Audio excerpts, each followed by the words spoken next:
پہاڑوں پہ چلے جائیں گے۔ ام شریک کہنے لگی یا رسول اللہ اس دن اہل عرب کہاں ہوں گے؟ فرمایا اس دن وہ بہت کم ہوں گے۔ دجال کن لوگوں کا پسندیدہ لیڈر ہوگا؟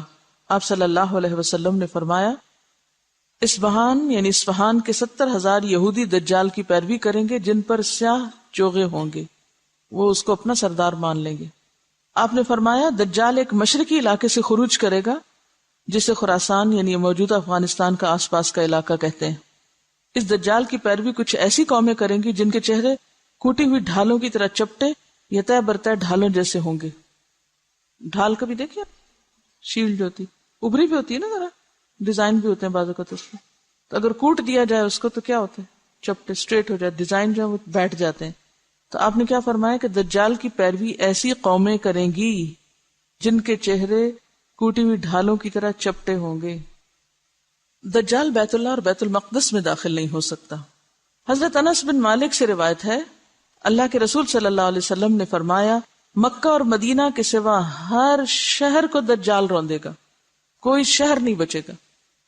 مکہ اور مدینہ کے آس پاس فرشتے یعنی گارڈ کر رہے ہوں گے اس کو اور وہ داخل نہ ہو سکے گا۔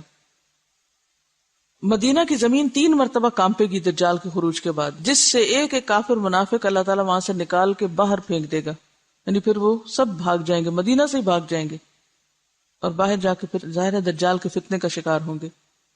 اللہ کے رسول صلی اللہ علیہ وسلم نے فرمایا دجال مرقنات مدینہ کے قریب ایک وادی ہے، اس کی دلدلی زمین پر پڑاؤ کرے گا تو سب سے زیادہ عورتیں اس کی طرف نکلیں گی، یہاں تک کہ آدمی اپنی بیوی، ماں، بہن، بیٹی، چچی، پھپھی وغیرہ کے پاس جائے گا اور انہیں رسیوں سے باندھے گا کہ مبادہ وہ دجال سے نہ جا ملیں۔ ضعیف الاعتقاد ہوتی ہے نا عورتیں۔ دجال خدائی کا دعویٰ کرے گا، اسی لیے پیچھے والی حدیثوں میں آتا ہے کہ رب کانا نہیں، رب ایسا نہیں، رب ایسا نہیں۔ دجال اور اس کا لشکر ہلاک ہو جائے گا۔ آپ صلی اللہ علیہ وسلم نے فرمایا تم مسلمان اہل عرب سے لڑو گے، اللہ تعالیٰ تمہیں فتح سے نوازیں گے، پھر تم فارس ایران سے لڑو گے، اللہ تعالیٰ تمہیں فتح عطا فرمائیں گے، پھر اہل روم سے لڑو گے، اللہ تعالیٰ تمہیں فتح عطا کریں گے، حضرت عمر کے زمانے میں مکمل ہو گیا تھا، پھر تم دجال سے لڑو گے، اللہ تعالیٰ تمہیں اس پر بھی فتح عطا فرمائیں گے۔ اللہ کے رسول صلی اللہ علیہ وسلم نے فرمایا معراج کی رات میری ملاقات حضرت ابراہیم، موسیٰ اور عیسیٰ علیہ السلام سے ہوئی تو قیامت کی بات چل نکلی۔ سب نے حضرت ابراہیم کی طرف معاملہ کر دیا تو انہوں نے کہا مجھے اس کا علم نہیں۔ پھر بات موسیٰ تک پہنچی، انہوں نے بلا علمی کا مظاہرہ کیا۔ پھر عیسیٰ علیہ السلام پہ بات پہنچی، انہوں نے کہا کہ قیامت کے وقوع کا حتمی علم اللہ کے سوا ہم میں سے کسی کو نہیں، البتہ اللہ تعالیٰ نے جو میرے ساتھ دنیا میں دوبارہ بھیجنے کا وعدہ فرمایا ہے وہ یہ ہے کہ دجال نکلے گا اور میرے پاس 2 چھڑیاں ہوں گی، تو جب وہ مجھے دیکھے گا تو اس طرح پگھلے گا جیسے سیسا پگھلتا ہے، یعنی میلٹ ہو جائے گا، اللہ تعالیٰ اسے ہلاک فرما دیں گے، یہاں تک کہ شجر و حجر پکار اٹھیں گے کہ میرے پیچھے کافر ہے، ادھر آؤ، اسے مار ڈالو۔ اس طرح اللہ ان سب کو ہلاک کر دیں گے۔ اور یہ جو دجال کو تلاش کریں گے عیسیٰ علیہ السلام اور ماریں گے تو یہ لد کے مقام پر ہوگا، فلسطین میں ایک جگہ کا نام ہے لد، آج کل وہاں ایئرپورٹ بن گیا ہے۔ فتنہ دجال کی لپیٹ میں آنے والے سب سے زیادہ یہودی ہوں گے، پھر اجمی، ترکی، جاہل گمار عورتیں، سب منافق کافر، یہ لوگ فتنے کا شکار زیادہ ہوں گے۔ دجال سے بچاؤ کے طریقے، پہلی بات یہ کہ اس کا انکار، پھر سورۃ الکہف کی ابتدائی 10 آیات، ان کو حفظ کر لینا چاہیے، کوشش کریں دن کے کسی ایک نماز میں پڑھ لیں۔ اور فرمایا جو شخص تم میں سے دجال کا سامنا کرے وہ سورۃ الکہف کی ابتدائی آیات پڑھ لے۔ ایک اور جگہ فرمایا جس نے یہ 10 آیات تلاوت کی وہ دجال کے فتنے سے بچا لیا گیا۔ ایک اور روایت سے یہ بھی پتہ چلتا ہے کہ جس نے سورۃ الکہف کی کوئی بھی 10 آیات یاد کر لی، پہلی یا آخری یا بیچ کی، تو وہ محفوظ ہو گیا۔ اب سوال یہ پیدا ہوتا ہے کہ ایک روایت میں آتا ہے پہلی 10، دوسری میں آتا ہے آخری 10، پھر آتا ہے کوئی بھی 10، اس سے کیا مسئلہ پتہ چلتا ہے؟ کہ قرآن سارے کا سارا ہی ایک طرح سے کیا ہے؟ شفا ہے۔ یہ جو عام طور پر ہم مخصوص آیتوں کو محدود کر لیتے ہیں، یہ بس لوگوں کے اپنے اپنے تجربے ہیں، لیکن کسی دوسرے کو اس کا پابند نہیں بنایا جا سکتا۔ اور اگر اس کا نام لیا بھی گیا یا پہلی 10 آیتیں یا آخری، تو اس میں اصل میں دیکھنا یہ چاہیے کہ مطلب کیا ان آیتوں کا، کس کانٹیکس میں بات ہو رہی ہے۔ دولت فتنہ ہے، حکومت فتنہ ہے، علم فتنہ ہے، تو مختلف فتنوں سے بچنے کی بات ہے سورت کا۔ کہیں سے بھی 10 آیتیں اٹھائیں گے تو فتنے سے بچنے کی تعلیم مل جائے گی آپ کو، اسپیشلی پہلی 10 جو ہے۔ تو اگر دجال کے فتنے سے بچنے کے لیے آپ صلی اللہ علیہ وسلم نے اس کو عام کر دیا کہ کوئی بھی 10 آیتیں لے لو، تو پھر کہاں سے جواز ملتا ہے کہ کوئی ایک ہی آیت لے کے اسی کے اندر یہ سمجھو کہ اسی سے ہی مسئلہ حل ہونا ہے اور اسی کو ہی بار بار پڑھو؟ دیکھیے کہ کیا ایسا نہیں ہوتا کہ آپ کے ذہن میں کوئی سوال ہوتا ہے، کوئی پریشانی ہوتی ہے، آپ قرآن کہیں سے بھی کھولتے ہیں اور تھوڑی دیر پڑھتے ہیں تو آپ کو وہیں سے جواب آنا شروع ہو جاتا ہے. یہ نہیں ہوتا کہ اسی خاص جگہ سے کہیں سے بھی آپ کو، قرآن پورے کا پورا شفا ہے. ٹھیک ہے، وَنُنَزِّلُ مِنَ الْقُرْآنِ مَا هُوَ شِفَاءٌ وَرَحْمَةٌ، اور سورۃ الفاتحہ کو خاص طور پر شفا کا. اگر معوذتین وہ صورتیں ہیں کہ جو آپ صلی اللہ علیہ وسلم اپنی بیماری کے موقع پر خود پہ پڑھ کے تو ہاتھ پھیرا کرتے تھے. ایک روایت میں آتا ہے دجال کہے گا میں تمہارا رب ہوں، اور جس نے کہا تو ہمارا رب نہیں، ہمارا رب تو اللہ ہے اور اسی پہ ہم توکل اور بھروسہ کرتے ہیں اور تیرے شر سے اللہ کی پناہ مانگتے ہیں، اس شخص پر دجال کا زور یا اس کا فتنہ اثر نہیں کرے گا. تو اصل ضرورت کس بات کی ہے پھر؟ کیا کرنے کی؟ ایمان درست کرنے کی. اور سچے اور مخلص مسلمان کو دجال کوئی نقصان نہ دے سکے گا. اللہ کے رسول صلی اللہ علیہ وسلم نے فرمایا جس شخص نے دجال کی ربوبیت سے انکار کیا، اس سے کہا کہ تو جھوٹا ہے، میرا رب تو اللہ ہے جس پر میں توکل کرتا ہوں، تو دجال اسے کچھ نقصان نہ دے سکے گا. نبی صلی اللہ علیہ وسلم اپنی نماز میں دجال کے فتنے سے پناہ مانگا کرتے تھے. اللہم انی اعوذ بک من عذاب القبر واعوذ بک من فتنۃ المسیح الدجال. پھر اسی طرح ایک اور جگہ پر آتا ہے، حضرت ابو ہریرہ فرماتے ہیں کہ اللہ کے رسول صلی اللہ علیہ وسلم نے فرمایا جب تم آخری تشہد پڑھ کر فارغ ہو جاؤ تو 4 چیزوں سے اللہ کی پناہ مانگو: قبر کے عذاب سے، جہنم کے عذاب سے، زندگی موت کے فتنوں سے، اور مسیح دجال کے شر سے. تو اصل چیز کیا ہے پھر کرنے کی؟ 3 کام پتہ چل رہے ہیں. کون کون سے؟ سب سے پہلے تھی کہ اس کا انکار کرنا. انکار کون کرے گا؟ جو پہچانتا ہوگا. پھر سورۃ الکہف کی ابتدائی 10 آیات اور مسیح دجال کے شر سے اللہ کی پناہ مانگو. یہ مختصر سی نشانیاں آپ کو بتا دی گئی ہیں. ہر پیغمبر نے اپنی قوم کو دجال کے فتنے سے خبردار کیا، آپ صلی اللہ علیہ وسلم نے بھی کیا، اور آپ نے ساری تعلیمات ہمارے لیے چھوڑی. ضرورت اس بات کی کہ ہم ان کو ضرور ایک دفعہ پڑھ لیں اور اپنے بچوں کو بھی اس کی تعلیم دے دیں.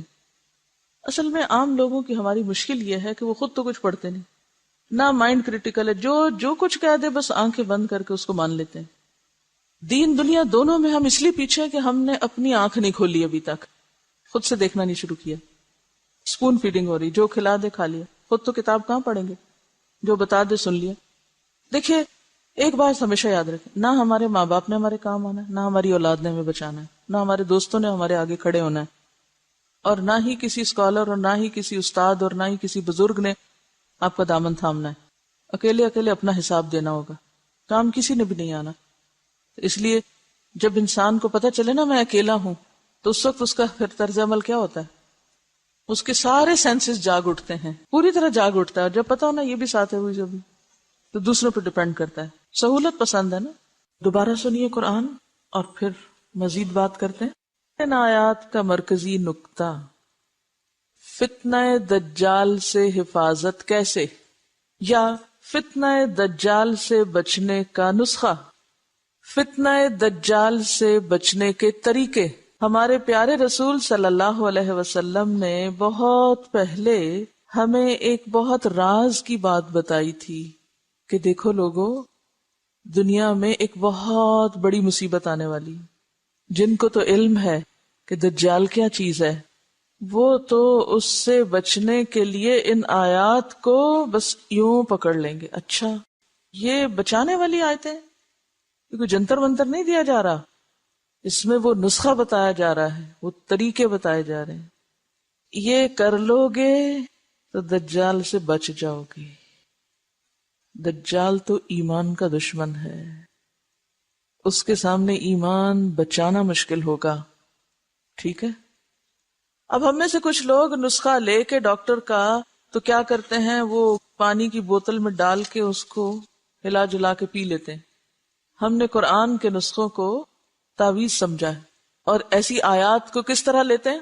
یہ آیت فلاں بیماری سے بچانے والی ہے، یہ آیت فلاں کام نکلوانے والی ہے، لہٰذا کیا کرو 1000 دفعہ یہ آیت پڑھ لو. کیا آپ صلی اللہ علیہ وسلم کے قول کا مطلب یہی تھا کہ یہ 10 آیتیں رٹ کے 1000 دفعہ پڑھ لیا کرو، دجال تمہیں کچھ نہیں کہے گا؟ اس طرح کرنا ہوگا ہمیں؟ پھر کیا کرنا ہوگا؟ جو یہ آیتیں بتا رہی ہیں وہ کرنا ہوگا. ٹھیک ہے. اب آپ دیکھیے کیا کیا آ رہا ہے اس میں جو ہمیں کرنے کی ضرورت ہے. سب سے پہلے الحمد للہ الذی انزل علی عبدہ الکتاب ولم یجعل لہ عوجا. تعریف اللہ کے لیے ہے جس نے اپنے بندے پر یہ کتاب نازل کی اور اس میں کوئی ٹیڑھ نہیں رکھی. یہاں صرف یہ نہیں کہا گیا لا ریب فیہ، اس سے زیادہ فورسفل انداز ہے وَلَمْ يَجْعَلْ لَهُ عِوَجًا، کہ اس میں کوئی چیز ٹیڑھی نہیں، کوئی بھی کجی نہیں، کوئی بھی ایسی بات نہیں کہ جو انسان کو مس لیڈ کرے یا غلط رستے پہ لے جائے. قرآن کی یہ تعریف یہاں کیوں کی گئی؟ تاکہ اس کو مضبوط تھام لیا جائے، اس پر پورا پورا یقین کر لیا جائے، اس پر پوری طرح اطمینان رکھا جائے کہ فتنوں سے نجات کا راستہ اسی کے اندر ہے. پہلی آیت یہ سبق یاد کرا رہی ہے. دجال کے فتنے سے محفوظ رہنے کے لیے سب سے پہلے کیا کرنا ہوگا؟ اس کتاب کو یقین کے ساتھ، شک و شبہ کے بغیر، پوری طرح شرح صدر کے ساتھ اس کو تھامنا ہوگا، لینا ہوگا. صرف خود نہیں، قیمن، بالکل درست مضبوط بات کہنے والی ہے یہ کتاب. کیوں آئی ہے؟ لِيُنذِرَ بَأْسًا شَدِيدًا مِن لَدُنْ، تاکہ اللہ کے ہاں جو سخت عذاب ہے اس سے لوگوں کو خبردار کیا جائے. پھر کیا کرنا ہوگا اس کتاب کے ساتھ؟ یہ کتاب کیوں آئی ہے؟ یہ کیوں درست ہے؟ یہ کیوں کجی سے پاک ہے؟ تاکہ کیا کیا جائے؟ لوگوں کو خبردار کیا جائے. کس سے؟ شدید عذاب سے. کہاں ہے وہ عذاب؟ اللہ کے پاس. وَيُبَشِّرَ الْمُؤْمِنِينَ الَّذِينَ يَعْمَلُونَ الصَّالِحَاتِ، اور خوشخبری دے ان مومنوں کو جو اچھے کام کرتے ہیں، أَنَّ لَهُمْ أَجْرًا حَسَنًا، کہ ان کے لیے بہترین اجر ہے. کہاں؟ اللہ کے پاس. دنیا کے اجر کی بات یہاں نہیں کی جا رہی، اسی لیے مَاكِثِينَ فِيهِ أَبَدًا، جس میں وہ ہمیشہ رہیں گے، ہمیشہ. پھر کیوں آئی ہے یہ کتاب؟ تیسرا مقصد. نمبر 1، لِيُنذِرَ بَأْسًا شَدِيدًا، یہ کس کے لیے؟ پوری انسانیت کے لیے. دوسری بات خوشخبری کس کے لیے؟ اہل ایمان کے لیے. تیسری بات پھر خبردار کرنا کس کو؟ وَيُنذِرَ الَّذِينَ قَالُوا اتَّخَذَ اللَّهُ وَلَدًا، خبردار کرے ان لوگوں کو جنہوں نے کہا کہ اللہ نے ایک بیٹا بنا لیا ہے. اس وقت آپ دیکھیے کہ دنیا میں جتنے فتنے برپا ہو رہے ہیں بڑے بڑے، ان کے پیچھے کن دو مذاہب کی باہم چپکلش ہے، کن دو مذاہب کا باہم ٹکراؤ ہے. اس وقت آپ دیکھیے کہ اگر آپ تھوڑی بہت بھی دنیا کے حالات سے واقفیت رکھتے ہوں، کیا نظر آتا ہے؟ وہ لوگ جو یہ نظریہ رکھتے ہیں کہ اللہ کا ایک بیٹا ہے اور وہ بیٹا ہم کو نجات دلا دے گا آخرت میں، اور وہ جو توحید خالص پر یقین رکھتے ہیں، ان دو گروہوں کا باہم ٹکراؤ ہے. یہ جو بظاہر چیزیں نظر آتی ہیں، یا بظاہر دو ملکوں اور دو علاقوں اور دو طرح کے لوگوں کی باہم ایک ٹکراؤ ہے، یہ صرف دو گروہ نہیں ہیں، یہ دو نظریے ہیں. یہ دو نظریے ہیں. صلیبی جنگوں کا لفظ آپ نے سنا ہوگا، اور بار بار یہ بات اٹھتی بیٹھتی ہے کہ موجودہ جنگیں جو ہیں یہ اسی کی کنٹینویشن ہے. تو جو انسانیت اپنے آخری دور میں بڑھ رہی ہے، تو ٹکراؤ ان دو کے درمیان ہی نظر آتا ہے بیسیکلی. اس ٹکراؤ کو ختم کرنے کے لیے کیا نسخہ دیا جا رہا ہے؟ اٹھ کے لڑو، خبردار کرو، میسج کنوے کرو. آپ دیکھیے سب سے پہلے پوری انسانیت کے لیے پیغام ہے اس قرآن میں. نمبر 2، ماننے والوں کے لیے خوشخبری ہے. نمبر 3، ينذر الذين قالوا اتخذ الله ولدا، خاص طور پر کہاں فوکس کرنے کی ضرورت ہے، کس سیکٹر میں غلط فہمی دور کرنے کی ضرورت ہے، کن کو انذار کرنے کی ضرورت ہے؟ جو یہ سمجھتے ہیں کہ اللہ نے بیٹا بنا رکھا ہے، نعوذ باللہ. ما لهم به من علم، ان کی یہ بات کسی دلیل پر مبنی نہیں، انہیں اس بات کا علم نہیں ہے. تو جو اس کے پاس علم نہ ہو اس کا علاج کیا ہے؟ کو بتایا جائے دلائل کے ساتھ. اور ان میں جو انصاف پسند لوگ ہیں ان کے سامنے جب علم آتا ہے تو وہ کیا کر رہے ہیں؟ مان بھی رہے ہیں، قبول بھی کر رہے ہیں. وَلَا لِآبَائِهِمْ، وہ اندھا دھند آبا و اجداد کی پیروی میں یہ عقیدہ رکھے ہوئے ہیں، حالانکہ ان کے آبا و اجداد کے پاس بھی علم نہیں تھا. بہت سے لوگ آبا و اجداد کی تقلید کیوں کرتے ہیں، ان کی پیروی کیوں کرتے ہیں؟ کیا سوچ کے؟ وہ بڑے تھے، بزرگ تھے. تو کسی کا بڑا ہونا اس کی پیروی کرنے کے لیے کافی نہیں، جب تک کہ اس کے پاس کیا نہ ہو، علم نہ ہو. کیا یہ اہل کتاب نہیں تھے پھر بھی علم نہیں تھا؟ یہ تو اہل کتاب تھے، پھر کیوں علم نہیں تھا؟ اللہ تعالیٰ فرماتے ہیں ان کے پاس علم نہیں، اس لیے یہ نظریہ رکھے ہوئے ہیں.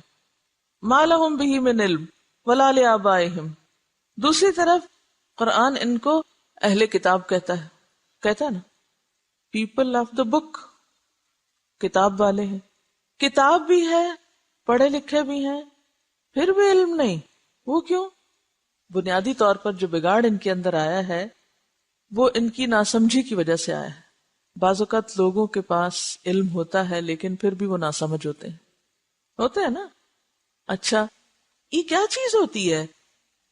یہ کیا چیز ہوتی ہے کہ دلائل ہوتے بھی ہیں، علم ہوتا بھی ہے، پھر بھی لا علم ہوتے ہیں، پڑھ کے بھی ان پڑھ ہوتے ہیں، سمجھ کر بھی نہ سمجھ ہوتے ہیں، جان کر بھی انجان ہوتے ہیں. ہاں؟ اصل میں ہوتا پتہ کیا ہے؟ انسان جس گھر میں پیدا ہو جاتا ہے نا، ہم سب کا یہی حال ہے، جہاں ہم پیدا ہو گئے، جس ماحول میں آنکھ کھولی، جس طرح اور لوگ سوچتے ہیں، جیسے اور لوگ چیزوں کو دیکھتے ہیں، ہم بھی کیا کرتے ہیں؟ چیزوں کو اسی نظر سے دیکھنے لگتے. عموماً خاندانوں میں جو عداوتیں، نفرتیں، دشمنیاں وغیرہ ہوتی ہیں تو اس کی کیا وجہ ہوتی ہے؟ ماں باپ دل میں ڈال دیتے ہیں یہ تمہاری پھوپھی نہیں اچھی، وہ تمہاری خالہ نہیں اچھی، وہ فلانا ایسا. بچے سوچتے ہیں؟ نہیں سوچتے. وہ کس کو لے لیتے؟ وہ اسی کو لے لیتے. اچھا جب بڑے ہوتے ہیں اب لاکھ سمجھاؤ وہ اچھی ہیں، وہ کیا کریں گے؟ نہیں وہ نہیں اچھی، میری اماں نے بتایا تھا وہ نہیں اچھی. اور پھر ان کے اوپر ایسا خول چڑھ جاتا ہے کہ جس کی وجہ سے وہ تعصب کا شکار ہو جاتے ہیں. تو جس شخص کے اندر تعصب ہوتا ہے وہی ایسا شخص ہوتا ہے جو پڑھ کے بھی نہ پڑھے، جو جاننے کے باوجود بھی نہ جانے. آپ صلی اللہ علیہ وسلم کا انکار اور آپ کی تعلیمات کا انکار کیا اس بنا پر تھا کہ ان کو پتہ نہیں تھا؟ قرآن کہتا ہے یعرفونہ کما یعرفون ابناءہم، پہچان ہے لیکن تعصب ہے. تو اللہ تعالیٰ کیا فرما رہے ہیں کہ ان کے علماء تو تعصب کا شکار ہے، اور عوام بیچارے ومنہم امیون لا یعلمون الکتاب، ان کے پاس واقعی علم نہیں. تو میجورٹی بغیر علم کے صرف آباء و اجداد کی، بڑوں کی، علماء کی، اکابر کی تقلید میں اندھی چلی جاتی.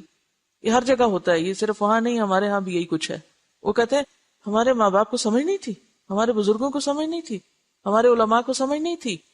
ان باتوں کا سہارا لے کر عموماً انسان حق سے ہٹ جاتا ہے، صحیح رستہ چھوڑ دیتا ہے. بہرحال اللہ تعالیٰ فرما رہے ہیں ما لہم بہ من علم ولا لآبائہم، یہ اور ان کے آباء و اجداد علم پر مبنی بات نہیں کر رہے، محض خواہشات پر مبنی، تعصبات پر مبنی بات کیے چلے جا رہے ہیں. اور ان تعصبات کو کیا چیز توڑ سکتی ہے؟ آخرت کا خوف. اسی لیے قرآن کس لیے آیا ہے کہ وہ کیا کرے؟ لِيُنذِرَ بَأْسًا شَدِيدًا. صرف آخرت کا خوف ایسی چیز ہے جو انسان کے تعصب کو توڑ پھوڑ کے رکھ دیتا ہے. صرف آخرت کا عذاب اور آخرت کا حساب اور انجام ایسی چیز ہے جو انسانوں کو خواہشات سے باہر نکالتا ہے، غفلت سے باہر نکالتا ہے.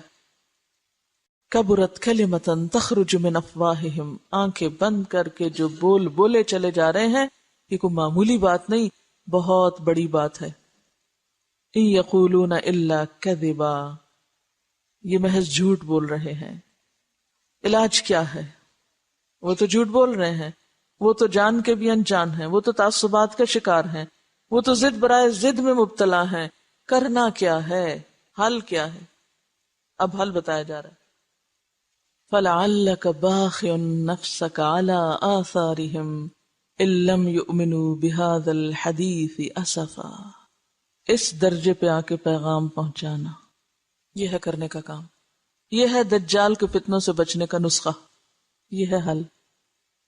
فَلَعَلَّكَ بَاخِعٌ نَفْسَكَ عَلَىٰ آثَارِهِمْ، جب تک پیغام پہنچانے والے کے اندر اتنی شدید تڑپ اور اتنی خیر خواہی اور اس درجے کی تکلیف نہیں اٹھتی کہ لوگ عذاب کا شکار ہو جائیں گے، لوگ بھٹک رہے ہیں، لوگ مصیبت میں پڑ رہے ہیں، مجھے اپنی ذمہ داری ادا کرنی ہے.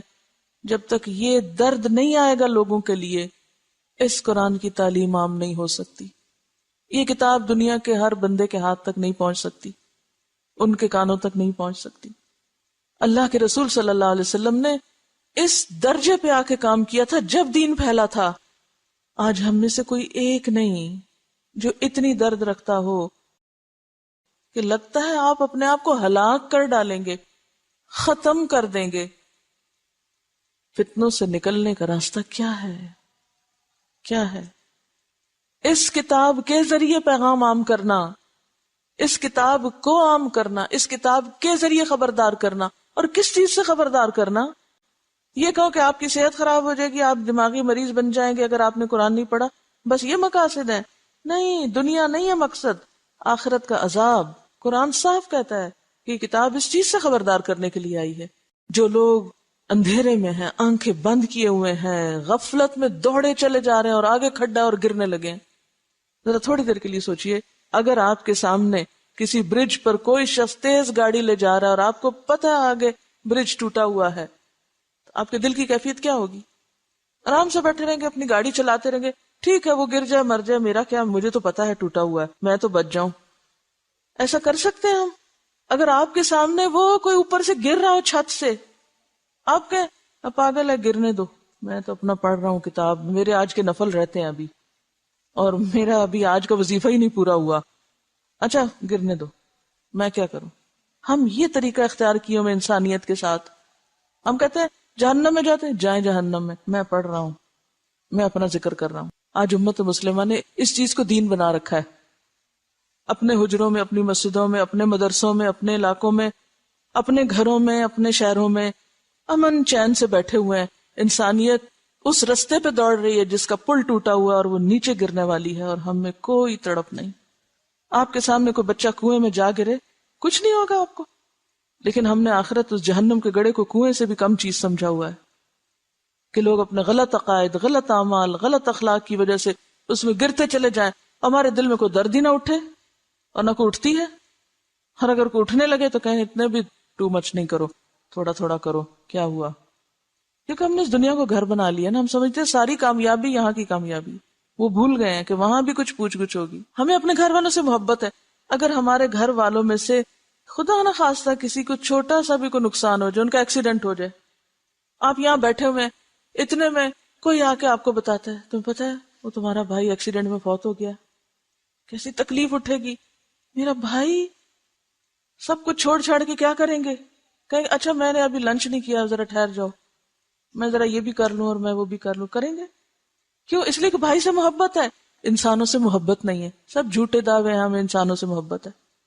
اگر آپ کو انسانوں سے محبت ہو نا، آپ نے دیکھ کے آپ کے اندر سے ہوکے اٹھے اور آپ کو چین نہ آئے کہیں. ہمیں کوئی محبت نہیں انسانوں سے. اسی لیے تو چھوٹی چھوٹی بات پہ جھگڑنے بیٹھ جاتے ہیں، چھوٹی چھوٹی باتوں پہ غیر ضروری چیزوں میں جا پھنستے اور الجھتے ہیں. جو کرنے کا کام ہے وہ آنکھوں سے اوجھل ہے، وہ اپنی رعایت کے مطابق کرنا چاہتے ہیں. پھر کہتے ہیں یا اللہ وہ ہم 10 آیتیں پڑھ لیں گے نا، آپ ہمیں فتنہ سے بچا لینا. یہ دجال کا فتنہ تو سارے شہر میں آگ لگنے سے بڑا فتنہ ہے. وآخر دعوانا ان الحمد للہ رب العالمین. سبحانک اللہم وبحمدک، نشہد ان لا الہ الا انت، نستغفرک ونتوب الیک. پہچاننے کی نظر کب مفقود ہو جاتی ہے انسانوں سے؟ کب آپ حقائق کو نہیں پہچان پاتے؟ کب سمجھ میں نہیں آتا؟ جب کوئی تعصبات کے، خواہشات کے پردے آپ کے آگے آئے ہوتے ہیں. تو فتنہ دجال میں ایک فتنہ تو یہ ہے نا کہ اس کے پاس اتنا کچھ ہوگا کہ لوگ اس سے اتنے مروب ہو جائیں گے. آج بھی تو کیا ہوتا ہے، جس کے پاس چند ایک چیزیں کچھ ہوں تو ہم مروب ہو جاتے ہیں. جب مروب ہوتے ہیں تو ہمیں اس کی غلطی بھی غلطی نظر نہیں آتی، اس کی غلطیوں کو بھی ہم اپریشیٹ کرنے لگتے ہیں. یہی ظاہر نگاہ ہونا ہے. پھر دجال کی جنت اور جہنم ہوگی، یعنی جیسے وہ ٹھنڈا پانی اور جلانے والی آگ اس کے ساتھ ساتھ ہوگی. آپ صلی اللہ علیہ وسلم نے فرمایا پھر دجال نکلے گا، اس کے ساتھ ایک نہر اور ایک آگ ہوگی. جو شخص اس کی آگ میں داخل ہوا اس کے لیے اجر و ثواب واجب ہو گیا اور اس کے گناہ معاف کر دیے گئے، اور جو شخص اس کی نہر میں داخل ہوا اس پہ گناہ لاد دیے گئے اور اس کا اجر مٹا دیا گیا. نہیں اس سے پہلے اگر اس نے کوئی نیک کام کیے بھی تھے تو ختم ہو جائیں گے. دجال سے بچنے کے لیے لوگ پہاڑوں پہ چلے جائیں گے. ام شریک کہنے لگی یا رسول اللہ اس دن اہل عرب کہاں ہوں گے؟ فرمایا اس دن وہ بہت کم ہوں گے۔ دجال کن لوگوں کا پسندیدہ لیڈر ہوگا؟ آپ صلی اللہ علیہ وسلم نے فرمایا اصبہان یعنی اصفہان کے 70,000 یہودی دجال کی پیروی کریں گے جن پر سیاہ چوغے ہوں گے، وہ اس کو اپنا سردار مان لیں گے۔ آپ نے فرمایا دجال ایک مشرقی علاقے سے خروج کرے گا جسے خراسان یعنی موجودہ افغانستان کا آس پاس کا علاقہ کہتے ہیں۔ اس دجال کی پیروی کچھ ایسی قومیں کریں گی جن کے چہرے کوٹی ہوئی ڈھالوں کی طرح چپٹے یا طے برطے ڈھالوں جیسے ہوں گے۔ ڈھال کبھی دیکھیا؟ شیلڈ جو ہوتی ابری بھی ہوتی ہے نا، ذرا ڈیزائن بھی ہوتے ہیں بعض اوقات اس میں، تو اگر کوٹ دیا جائے اس کو تو کیا ہوتے ہیں؟ چپٹے اسٹریٹ ہو جائے، ڈیزائن جو ہے وہ بیٹھ جاتے ہیں۔ تو آپ نے کیا فرمایا کہ دجال کی پیروی ایسی قومیں کریں گی جن کے چہرے کوٹی ہوئی ڈھالوں کی طرح چپٹے ہوں گے۔ دجال بیت اللہ اور بیت المقدس میں داخل نہیں ہو سکتا۔ حضرت انس بن مالک سے روایت ہے اللہ کے رسول صلی اللہ علیہ وسلم نے فرمایا مکہ اور مدینہ کے سوا ہر شہر کو دجال روندے گا، کوئی شہر نہیں بچے گا۔ مکہ اور مدینہ کے آس پاس فرشتے یعنی گارڈ کر رہے ہوں گے اس کو، اور وہ داخل نہ ہو سکے گا۔ مدینہ کی زمین 3 مرتبہ کانپے گی دجال کے خروج کے بعد، جس سے ایک ایک کافر منافق اللہ تعالیٰ وہاں سے نکال کے باہر پھینک دے گا، یعنی پھر وہ سب بھاگ جائیں گے، مدینہ سے ہی بھاگ جائیں گے، اور باہر جا کے پھر ظاہر ہے دجال کے فتنے کا شکار ہوں گے۔ اللہ کے رسول صلی اللہ علیہ وسلم نے فرمایا دجال مرقنات مدینہ کے قریب ایک وادی ہے، اس کی دلدلی زمین پر پڑاؤ کرے گا تو سب سے زیادہ عورتیں اس کی طرف نکلیں گی، یہاں تک کہ آدمی اپنی بیوی، ماں، بہن، بیٹی، چچی، پھپھی وغیرہ کے پاس جائے گا اور انہیں رسیوں سے باندھے گا کہ مبادہ وہ دجال سے نہ جا ملیں۔ ضعیف الاعتقاد ہوتی ہے نا عورتیں۔ دجال خدائی کا دعویٰ کرے گا، اسی لیے پیچھے والی حدیثوں میں آتا ہے کہ رب کانا نہیں، رب ایسا نہیں، رب ایسا نہیں۔ دجال اور اس کا لشکر ہلاک ہو جائے گا۔ آپ صلی اللہ علیہ وسلم نے فرمایا تم مسلمان اہل عرب سے لڑو گے، اللہ تعالیٰ تمہیں فتح سے نوازیں گے، پھر تم فارس ایران سے لڑو گے، اللہ تعالیٰ تمہیں فتح عطا فرمائیں گے، پھر اہل روم سے لڑو گے، اللہ تعالیٰ تمہیں فتح عطا کریں گے۔ حضرت عمر کے زمانے میں مکمل ہو گیا تھا۔ پھر تم دجال سے لڑو گے، اللہ تعالیٰ تمہیں اس پر بھی فتح عطا فرمائیں گے۔ اللہ کے رسول صلی اللہ علیہ وسلم نے فرمایا معراج کی رات میری ملاقات حضرت ابراہیم، موسیٰ اور عیسیٰ علیہ السلام سے ہوئی تو قیامت کی بات چل نکلی۔ سب نے حضرت ابراہیم کی طرف معاملہ کر دیا تو انہوں نے کہا مجھے اس کا علم نہیں۔ پھر بات موسیٰ تک پہنچی، انہوں نے بلا علمی کا مظاہرہ کیا۔ پھر عیسیٰ علیہ السلام پہ بات پہنچی، انہوں نے کہا کہ قیامت کے وقوع کا حتمی علم اللہ کے سوا ہم میں سے کسی کو نہیں، البتہ اللہ تعالیٰ نے جو میرے ساتھ دنیا میں دوبارہ بھیجنے کا وعدہ فرمایا ہے وہ یہ ہے کہ دجال نکلے گا اور میرے پاس 2 چھڑیاں ہوں گی، تو جب وہ مجھے دیکھے گا تو اس طرح پگھلے گا جیسے سیسا پگھلتا ہے، یعنی میلٹ ہو جائے گا۔ اللہ تعالیٰ اسے ہلاک فرما دیں گے، یہاں تک کہ شجر و حجر پکار اٹھیں گے کہ میرے پیچھے کافر ہے، ادھر آؤ، اسے مار ڈالو۔ اس طرح اللہ ان سب کو ہلاک کر دیں گے۔ اور یہ جو دجال کو تلاش کریں گے عیسیٰ علیہ السلام اور ماریں گے تو یہ لد کے مقام پر ہوگا۔ فلسطین میں ایک جگہ کا نام ہے لد، آج کل وہاں ایئرپورٹ بن گیا ہے۔ فتنہ دجال کی لپیٹ میں آنے والے سب سے زیادہ یہودی ہوں گے، پھر اجمی، ترکی، جاہل گمار عورتیں، سب منافق کافر، یہ لوگ فتنے کا شکار زیادہ ہوں گے۔ دجال سے بچاؤ کے طریقے، پہلی بات یہ کہ اس کا انکار، پھر سورۃ الکہف کی ابتدائی 10 آیات، ان کو حفظ کر لینا چاہیے، کوشش کریں دن کے کسی ایک نماز میں پڑھ لیں۔ اور فرمایا جو شخص تم میں سے دجال کا سامنا کرے وہ سورۃ الکہف کی ابتدائی آیات پڑھ لے۔ ایک اور جگہ فرمایا جس نے یہ 10 آیات تلاوت کی وہ دجال کے فتنے سے بچا لیا گیا۔ ایک اور روایت سے یہ بھی پتہ چلتا ہے کہ جس نے سورۃ الکہف کی کوئی بھی 10 آیات یاد کر لی، پہلی یا آخری یا بیچ کی، تو وہ محفوظ ہو گیا۔ اب سوال یہ پیدا ہوتا ہے کہ ایک روایت میں آتا ہے پہلی 10، دوسری میں آتا ہے آخری 10، پھر آتا ہے کوئی بھی 10، اس سے کیا مسئلہ پتہ چلتا ہے؟ کہ قرآن سارے کا سارا ہی ایک طرح سے کیا ہے؟ شفا ہے۔ یہ جو عام طور پر ہم مخصوص آیتوں کو محدود کر لیتے ہیں، یہ بس لوگوں کے اپنے اپنے تجربے ہیں، لیکن کسی دوسرے کو اس کا پابند نہیں بنایا جا سکتا۔ اور اگر اس کا نام لیا بھی گیا یا پہلی 10 آیتیں یا آخری، تو اس میں اصل میں دیکھنا یہ چاہیے کہ مطلب کیا ان آیتوں کا، کس کانٹیکس میں بات ہو رہی ہے۔ دولت فتنہ ہے، حکومت فتنہ ہے، علم فتنہ ہے، تو مختلف فتنوں سے بچنے کی بات ہے سورت کا۔ کہیں سے بھی 10 آیتیں اٹھائیں گے تو فتنے سے بچنے کی تعلیم مل جائے گی آپ کو، اسپیشلی پہلی 10 جو ہے۔ تو اگر دجال کے فتنے سے بچنے کے لیے آپ صلی اللہ علیہ وسلم نے اس کو عام کر دیا کہ کوئی بھی 10 آیتیں لے لو، تو پھر کہاں سے جواز ملتا ہے کہ کوئی ایک ہی آیت لے کے اسی کے اندر یہ سمجھو کہ اسی سے ہی مسئلہ حل ہونا ہے اور اسی کو ہی بار بار پڑھو؟ دیکھیے کہ کیا ایسا نہیں ہوتا کہ آپ کے ذہن میں کوئی سوال ہوتا ہے، کوئی پریشانی ہوتی ہے، آپ قرآن کہیں سے بھی کھولتے ہیں اور تھوڑی دیر پڑھتے ہیں تو آپ کو وہیں سے جواب آنا شروع ہو جاتا ہے. یہ نہیں ہوتا کہ اسی خاص جگہ سے کہیں سے بھی آپ کو قرآن پورے کا پورا شفا ہے. ٹھیک ہے، وَنُنَزِّلُ مِنَ الْقُرْآنِ مَا هُوَ شِفَاءٌ وَرَحْمَةٌ، اور سورۃ الفاتحہ کو خاص طور پر شفا کا. اگر معوذتین وہ صورتیں ہیں کہ جو آپ صلی اللہ علیہ وسلم اپنی بیماری کے موقع پر خود پہ پڑھ کے تو ہاتھ پھیرا کرتے تھے. ایک روایت میں آتا ہے دجال کہے گا میں تمہارا رب ہوں، اور جس نے کہا تو ہمارا رب نہیں، ہمارا رب تو اللہ ہے اور اسی پہ ہم توکل اور بھروسہ کرتے ہیں اور تیرے شر سے اللہ کی پناہ مانگتے ہیں، اس شخص پر دجال کا زور یا اس کا فتنہ اثر نہیں کرے گا. تو اصل ضرورت کس بات کی؟ پھر کیا کرنے کی؟ ایمان درست کرنے کی. اور سچے اور مخلص مسلمان کو دجال کوئی نقصان نہ دے سکے گا. اللہ کے رسول صلی اللہ علیہ وسلم نے فرمایا جس شخص نے دجال کی ربوبیت سے انکار کیا، اس سے کہا کہ تو جھوٹا ہے، میرا رب تو اللہ ہے جس پر میں توکل کرتا ہوں، تو دجال اسے کچھ نقصان نہ دے سکے گا. نبی صلی اللہ علیہ وسلم اپنی نماز میں دجال کے فتنے سے پناہ مانگا کرتے تھے. اللہم انی اعوذ بک من عذاب